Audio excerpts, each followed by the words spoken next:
Hello, and welcome to Recent Activity, your new favorite entertainment review podcast that attempts to cover every film, every show, all at once. I am your co host, Andrew Morgan. With me, as always, drunk off homemade toilet wine, it's Shane Beauregard. How are you, sir? I'm doing well, buddy. You think you can do that? You think you can whip some up the way she described it in Send Help? Nowhere even close. We might die. Yeah, that's probably fair. I would absolutely like all that like survivalist stuff. I was a Boy Scout. I had all these things that I should know better than I do. And I'm just like, no, I'd probably die. We'd be dead. Horrible death. Yep. Pretty quick. Yeah. Gotten too soft, Shane. That's the problem. You would think we'd be battle tested, you being former Northeast, me sitting in the tundra, but although you got a ton of snow, which is why we didn't have an episode last week. Sorry, guys. Yep. We both got a foot of snow. You got a foot of snow like multiple times, which is crazy because you live in the southern state and I live in the north. So that's absurd. Thank you, global warming. It's going great.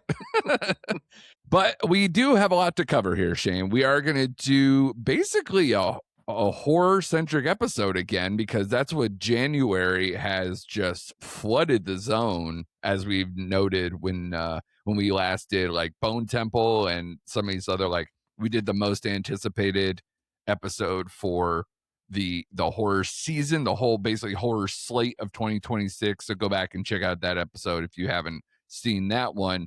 But this one's going to be another one, baby. We got Sam Raimi's Send Help, which we'll do up top.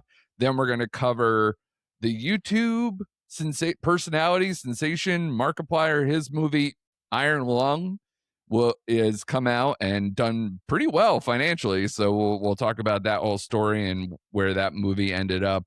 And then we'll grab a couple other movies that have done limited releases and/or I also did Sundance from Home. We'll talk about that at least a little bit because there was one horror movie that I caught there as well. So a bunch of stuff here, Shane, but let's start up top with Send Help, the latest from director Sam Raimi.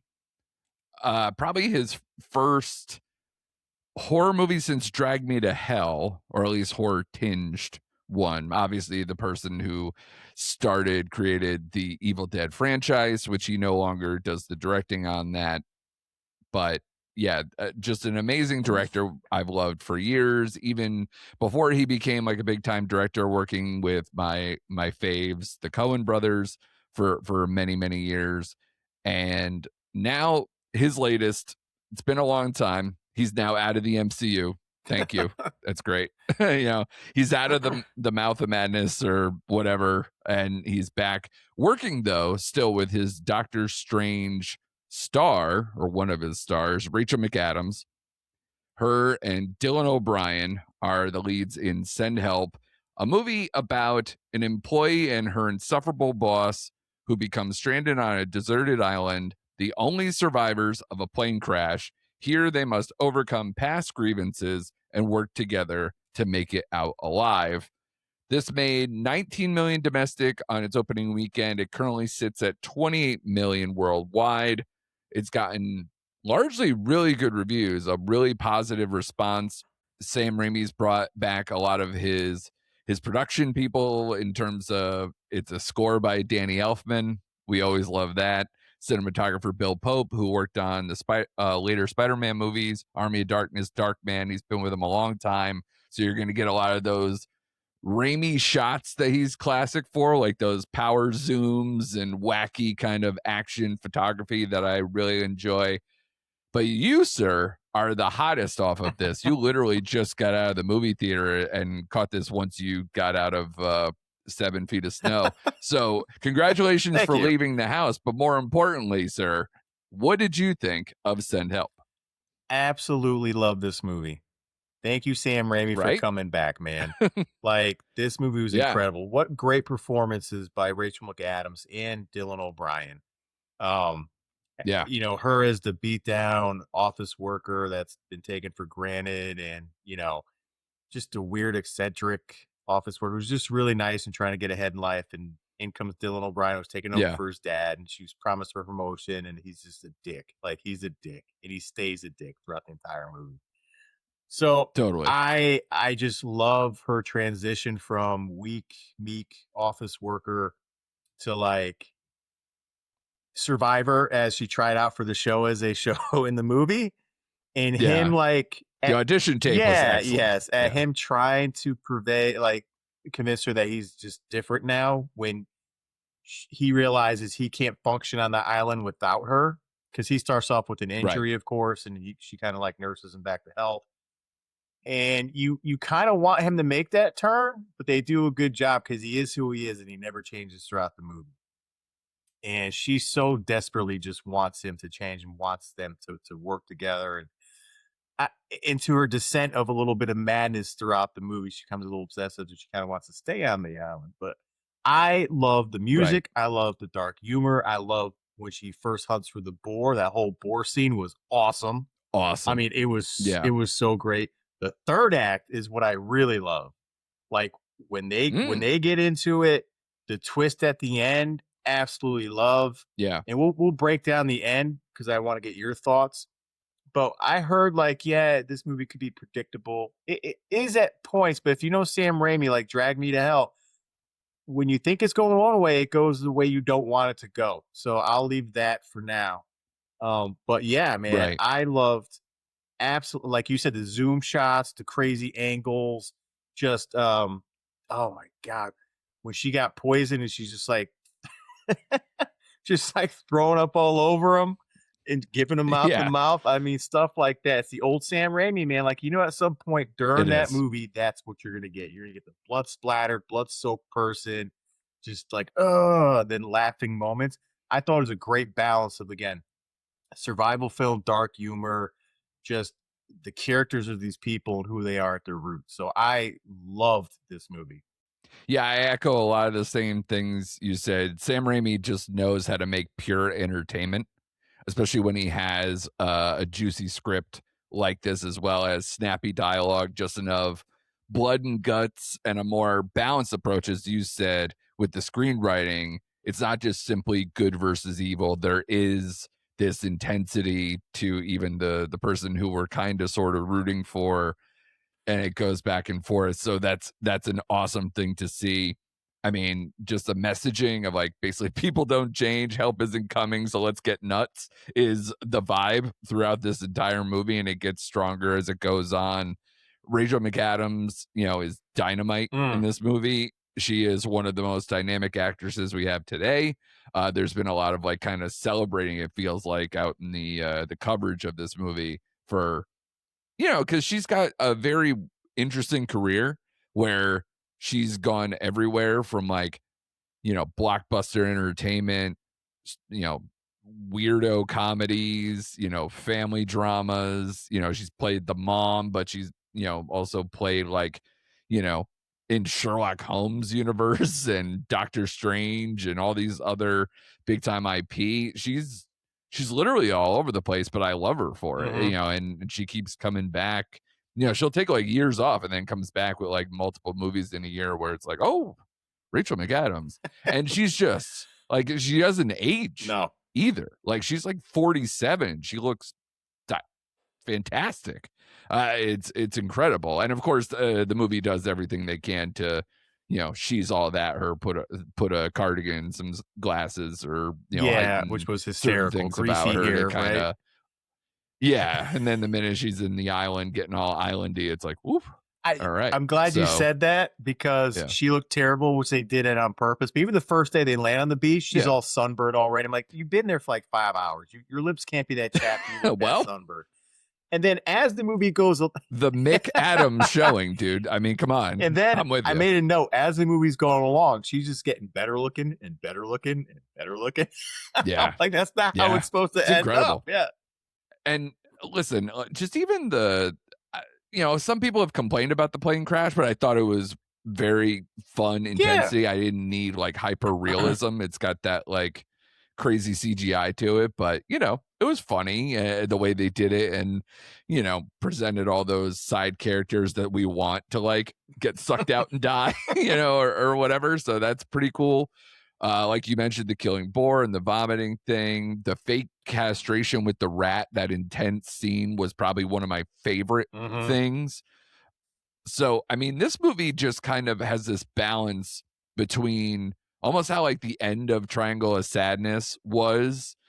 It's basically a mix between that and like something like 9 to 5 or 6 Days and 7 Nights, where, it's this, your boss is a complete dick and you're trying to switch the power dynamic and fuck the rich kind of attitude, and, you know, getting your just desserts. So I think that's a lot of it, but it's also, like I said, it becomes more balanced than that, because what's the fun in that if it's like this one-sided revenge plot for over and over and over? So I think there's a lot of meat on the bone in terms of themes and, like I said, the dialogue and the performances and everything else. Like it's just pure fun. It's a really good script, and I feel like, interestingly enough, a movie that kind of got pushed to the wayside with our schedules and the snow and everything else. I saw that movie Dead Man's Wire, which I can recommend to everybody to go check out. It's probably not much in theaters at this point. I think it had a very small release, but that's an interesting double feature if you can catch it on the right night this day, if it's still playing around, where you'll have this attitude of, just the boss, the guy who did you wrong, the rich prick who did you wrong, and getting your revenge on that. And you could do that in two very different ways in one night. So I thought that would be interesting. But yeah, this is just a good movie. And like we talked about this before, but like January, we've been blessed. Like, when was the last time a January had at least 4 or 5 good movies out all at once? It's been a long time, brother. I mean, last Yeah. year you And had that's not even including like the Oscar stuff that carries over. right. This is just pure like 2026 release. Yeah, because last January I think you had The Damned and you had Presence, which was solid, but that was only 2. You know what I Sure. mean? But yeah, this Yeah. is a good, solid month, man. Like for real. Like Send Help at 28. Yeah. Yeah. Oh, I'm sorry, Bone Temple. I mean, Yep. great stuff, man. So, what'd you think of the third act? How'd you feel about that? So the only thing that I think kind of, I get the symbolism or how they present it, but the more I think about it, the fiance thing I think was a little more unnecessary and could have streamlined the movie if they took that piece out. I know she's kind of a showpiece and kind of adding the context for Dylan O'Brien's character, but I would say that, and her maneuver, which I understand their need to add to the madness, and especially on Rachel McAdams' side, I feel like, that made the movie have a little bit of bloat, and then they add the zombie jump scares and the kind of extra stuff with that. So that's the only note I probably would say of anything that I was like, this is okay, or it doesn't quite work for me. But like everything else is so good that I didn't really want to like belabor that, but I think it ends just fine. Like, for two people who are just seemingly going at each other either in subtle ways or then it becomes more overt, the ending is kind of how it had to go. Whether you like how it ends like post island stuff is debatable, I guess, but it's kind of just a cheeky little winky Mhm. thing there. But outside of that, I think the way the final confrontation works, I was fine. Yeah, I agree with you with Zorro showing up to the island. I'm like, okay, you did this, you found them, you triangulated them yourself. Okay. But I Right. think they only used that scene to propel her into something that you thought was out of character and send Dylan O'Brien into that, final snapping point in rage at the end where they both got into it, which was an awesome scene, by the way, where Sure. like she Oh yeah. swallowed the ring and was like, fuck you, like it was Yeah. so Yeah. freaking Yeah. good. And then Yeah. I like the twist when they're in the last set piece. And see, because I was thinking typical Sam Raimi in my mind would have edited that movie with her falling for his stick at the end. Kind of like I said, Right. that's why I bring it back to Drag Me to Hell, because you're thinking one character is going to come on top because you root for this person the whole time. whoop, nope, I'm gonna pull the Right. rug out from you. But it didn't go that way, and I liked it. Right. And I even like that that line that she's like, "And you thought a knife was just gonna, wash up ashore," like like that sort of Right. stuff Yeah, when she's yeah, yeah. breaking it down on the security Yeah. cameras. And I like that little Sure. nod and wink at the end, the post island scene, because they bring it back with the Blondie song and just yeah, Yeah. she must have a good eye doctor. It's all I'm saying. Right. Oh yeah. Yeah, Ooh. but Yeah. good stuff, man. Yeah. Good stuff. Yeah. Bringing back the callback to the I didn't want somebody who can golf Yeah. kind of a line and doing all that. I like that. I'm all in on that. So what did you score this? Because to me, I think this is a nice across the middle 4 out of 5. Enjoyed myself. I give it a 4.5. You always go a half above me. Like I'm not shocked by that whatsoever. At the end of this movie, I'm like, I enjoyed this movie so much, and I had such a great time. I'm like, my gut reaction was 4.5. This is where I come in trouble because I got two 4.5s for the year. And though I think Bone Temple is the better overall, let's say, movie constructed wise, I Yeah. enjoyed this movie Mhm. more than I enjoyed Bone Temple. So in my mind, this is my number one in this early year of 2026. Interesting. Yeah. Yeah, I think those two movies are I think my only fours, Mhm. and they both sit like 1, 2.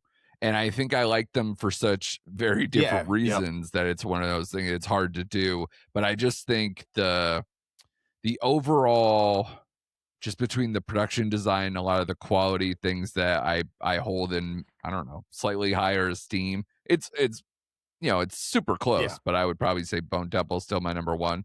But it's they were both just such a good time at the movies Yeah. for very different reasons, and obviously two quote unquote horror movies, but not really horror movies in a traditional sense. A very much you're either going into a universe thing where you're dancing with zombies as much as you're killing zombies, so it's a very different vibe over there. And then this one where it gets intense and there is some death, but obviously it's more of just playing on the thriller Mhm. aspects and really just messing with people. And honestly, it just becomes almost a relationship, quote unquote, drama, like not drama, but like a rom-com energy at times. And I don't know, it's just, again, it's just a lot of fun and just so unique to Sam Raimi that I think that's why I enjoyed it as much as I did, because we've just loved his stuff over the Yep. years, and this guy is capable of doing so many things. But there are certain things you're always going to get from a Raimi movie, and he did not disappoint in any of those aspects. Not at all. Excellent, man. Yeah, and I love that it made a good amount of money, came in number one, the whole thing. It's just so odd that this is like, if the story of January is so bizarre in the sense of we got so many good movies, but also that Bone Temple didn't make as much Yeah, I money know. as we thought, and then these other ones are kind of overperforming. Yep. So I don't know what's up with that. I still can't wrap my mind around that. I think we'll get some more info and the autopsy on that one as we go through. But let's move on to just getting some quick hits on some horror movies that we caught throughout January here as well in these last couple weeks.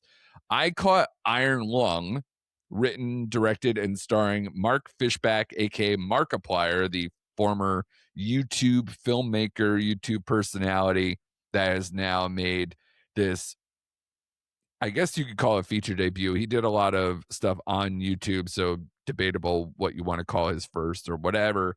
But this is based on a short duration PC video game of the same name.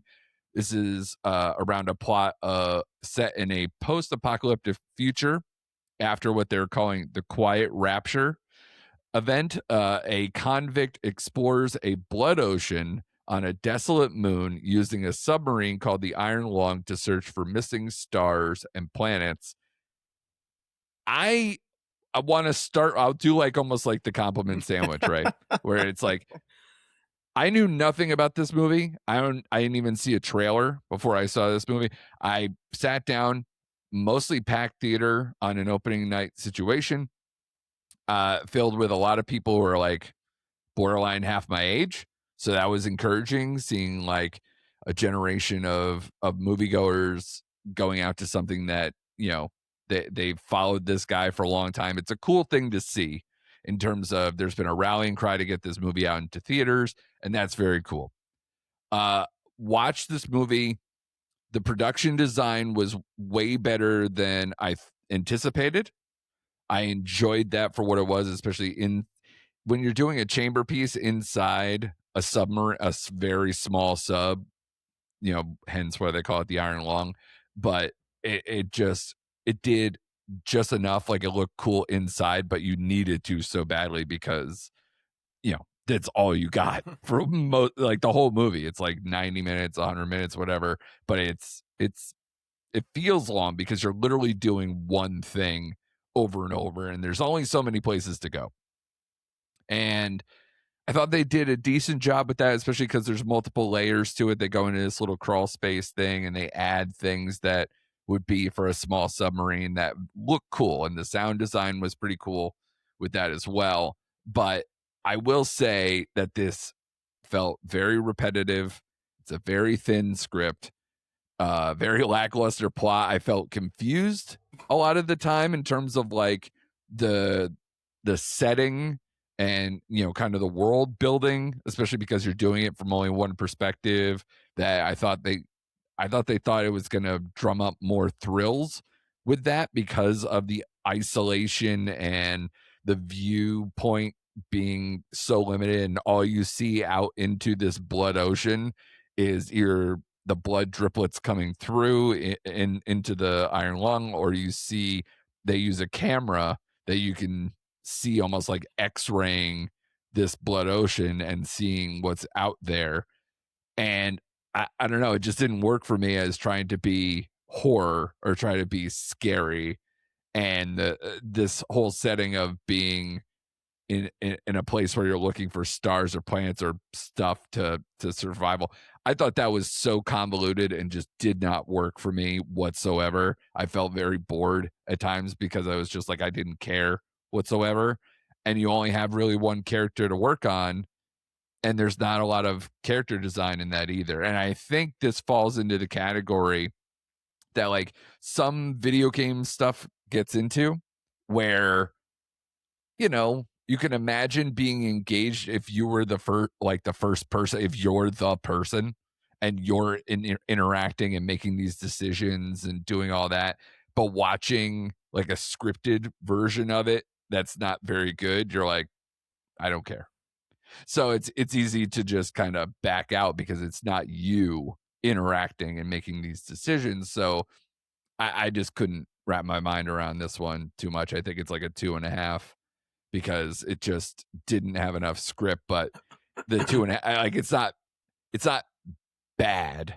It's just that it just doesn't work, and there's not enough good in here. But for being as impressive as it was with the visuals and seeing what this guy could do with so little, I would really like to see him get another shot at something, maybe with a little better budget and having a little more time and maybe a little, I don't know, less, I don't want to say less control on his end, but maybe with adding more players to make his second feature a little more dynamic. So that would be cool. But again, a good first try for Iron Lung. But it made, God, I think, what was it, like it was right behind Send Help in terms of money for the opening weekend, which is super impressive. I think it's up over 20 million now. I think it cost, like 5, 7. So it already kind of made its money plus, and he did all this stuff himself. So he's just banking that money. Yeah. So that's great on him. No, that's impressive. And I want to hear from you. You saw Killer Whale, which I was like, of course you did. And that's kind of one of these movies where I was like, come on, January's been good. Did you need to seek out Killer Whale? But I'm curious to see if it did anything for you. Do you really want to hear about? No, I'm kidding. Are you really surprised I saw this? Like you said, like, come on, man.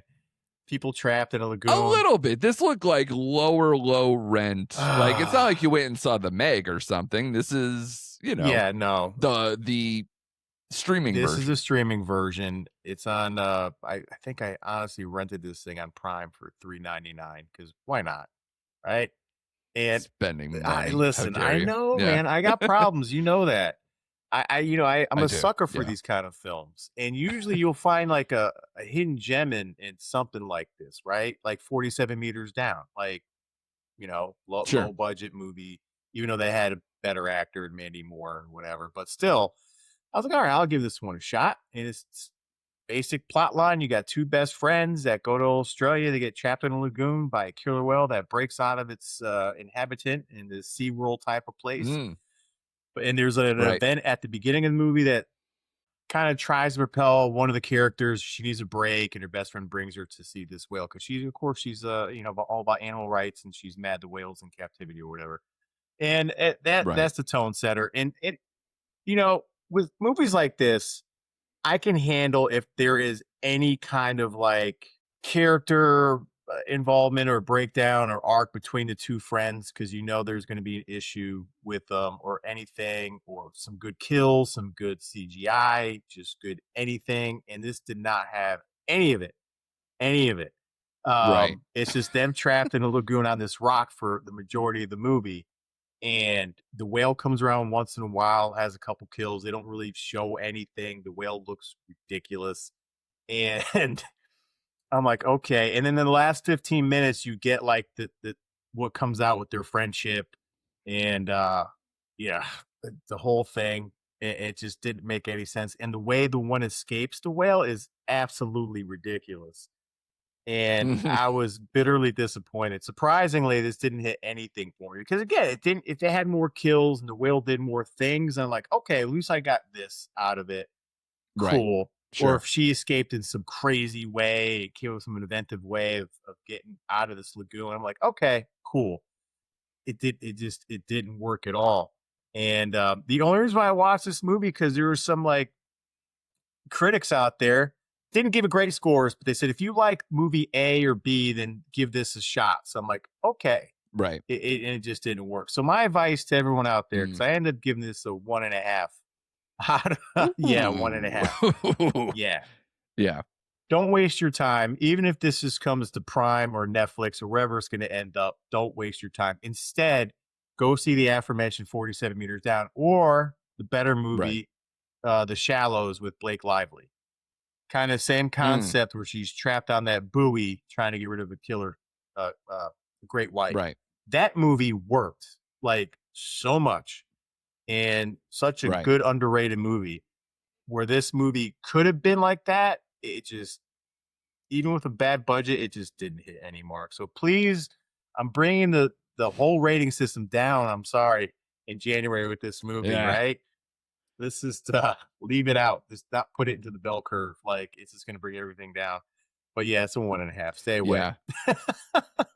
Yeah, I shouldn't judge you. And honestly, nobody should because we all went through. I remember one of the biggest or most watched international Netflix movies was that Under Paris, where it was Yes, like just a shark, killing people left and right in the, kind of those narrow pathways, the the canal seaways. system. Yeah, And yeah, exactly. It's like that movie was not good. And so many people watched it and was such a big hit for them and for no good reason. So yeah, at least you plunked down your money, you took the effort, you fell for the bait, but and you got yourself eaten. That's really I what it sure is. did. You got your time eaten away. I sure did.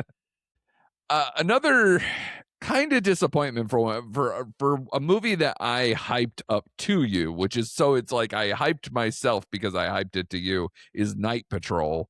I checked this one out. This is co-written and directed by Ryan Prowse, stars Justin Long, Jermaine Fowler, YG, and Dermot Mulrooney.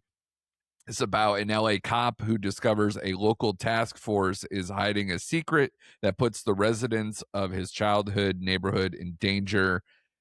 This is essentially like a standoff movie between vampires and the Zulu Nation, sort of, which is not what I expected going into this. The vampire stuff, Night Patrol makes sense. Right. That you get that, but like, it's so basic though. It's decent in its interplay with the better actors in here, that like the kind of camaraderie between cop partners, and then where it goes from there is okay.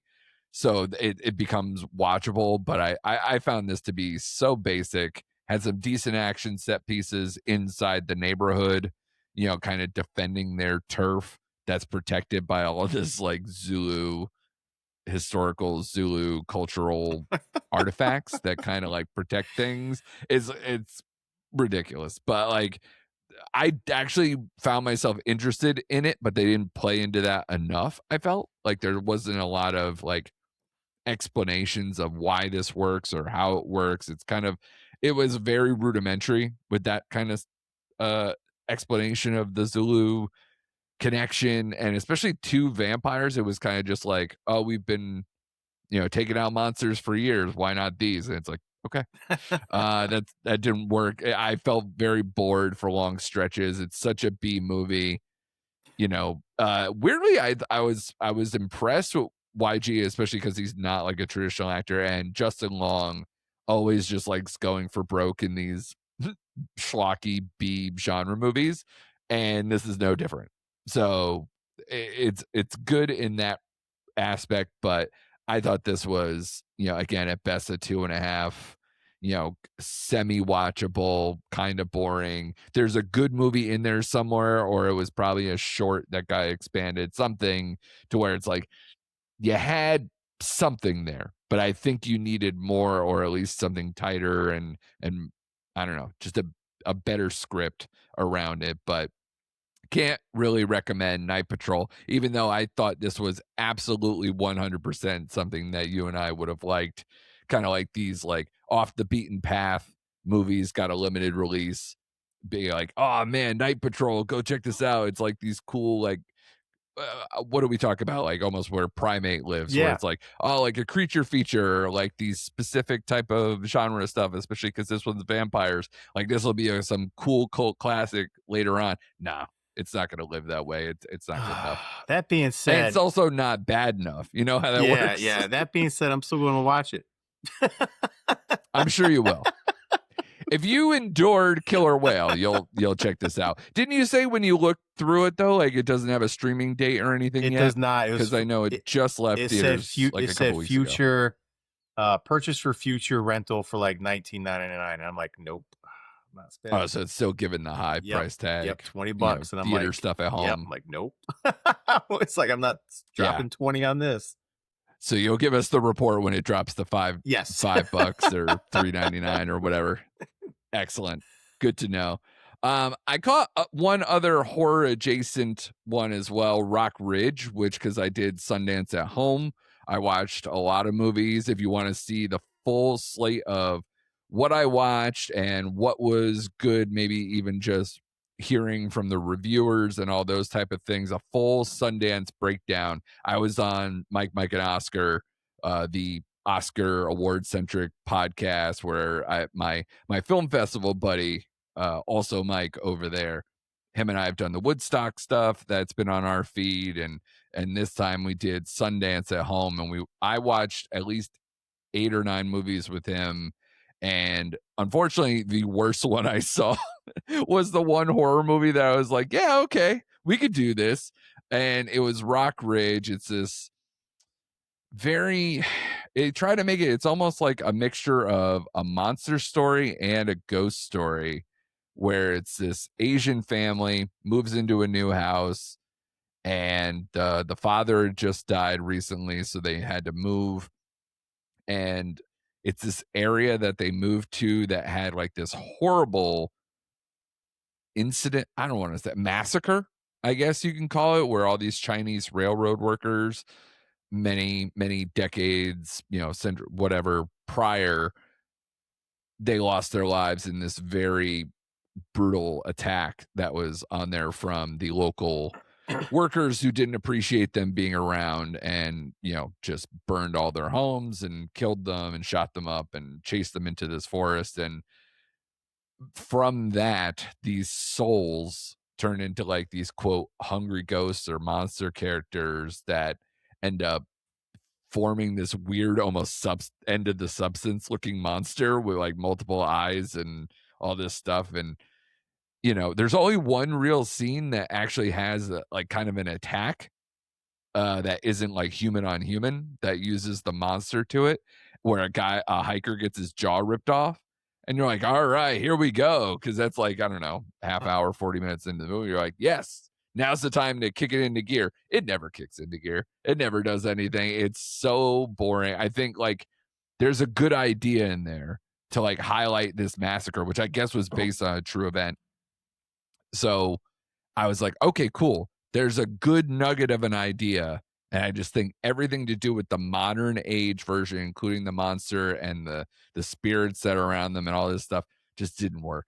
It just didn't work at all. It was super boring, and I couldn't wrap my mind around it at all. So that was probably the worst thing I saw. So if that gets, I don't think it has distribution yet. If it gets distribution and ends up on, like either streaming or a limited release, maybe wait on that one.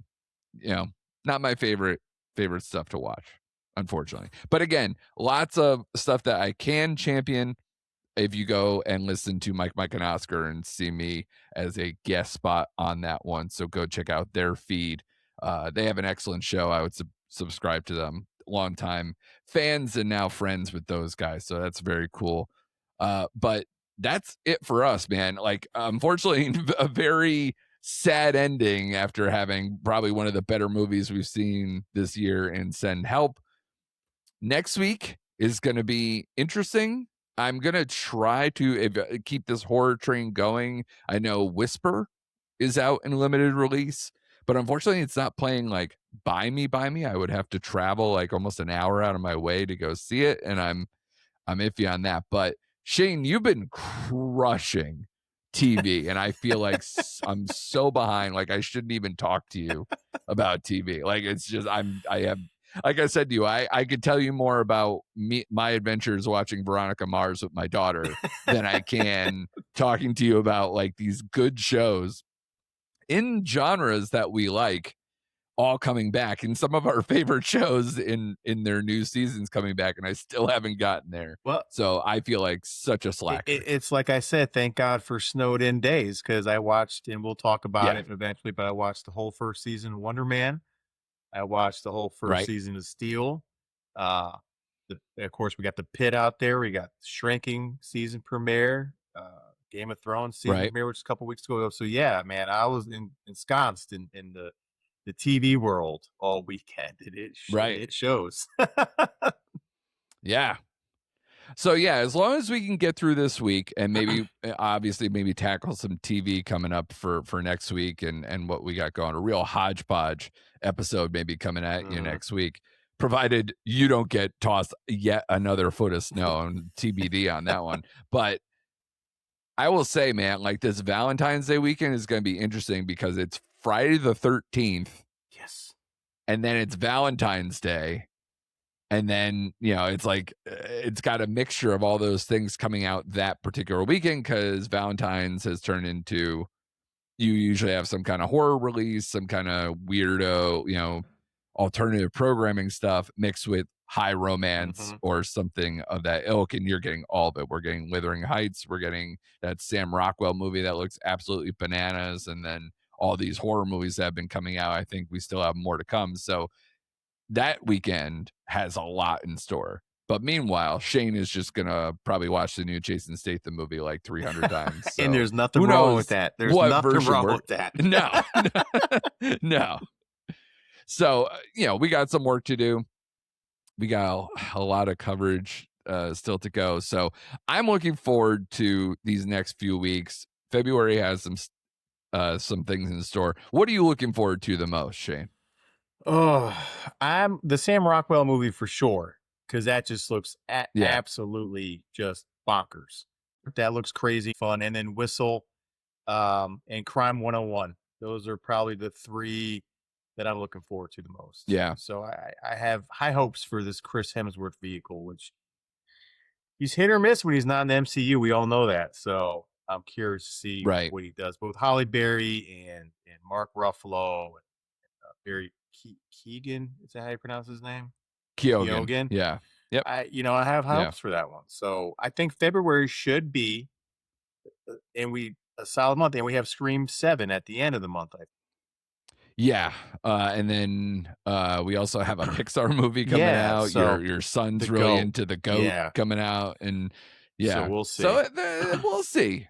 It could Yeah. be. But I would like to add real Eh quick, for those, yeah. I finally got to have one in the can, people, so you will get a new solo mission posted tomorrow on the big team up between Dave Batista and Jason Momoa that people are talking about, the Yes. Wrecking Crew. So look forward to that. Excellent. I look forward to that as well. I wanna catch that one too. Again, just this mountain of movies and everything else that I've been inhaling over January. It's just been insane. I think I watched, like, 16 new movies just in January, so we're off to this crazy start in terms of Sundance and everything else that we've gone through, these horror movies and just been blessed, things like The Rip, everything. Go back and check out a lot of those reviews that we've done, and check out some of these movies so you could tell us we're dead wrong, especially people. I could just feel the hate mail coming through for Iron Lung, but we'll deal with that when that comes. But if you enjoyed this episode, subscribe. If you are a podcast person and want to subscribe on there, that would be excellent for us too. Tell a friend. We're all over the place. We're doing this YouTube thing more now, and then obviously we have all your audio feeds, Spotify, Apple, and wherever else you check out podcasts. So follow us on the socials at Recent Act Pod, especially, if you want to see, we'll have probably Shane's solo mission up on the YouTube, but we also put them on our Instagram feed as well. So be sure to check out that on the reels for that. So a lot of stuff from us to come now that we've had a little bit of a blizzard week off or what have you. So we're going to get back in the saddle here. So be sure to join us for more recent activity.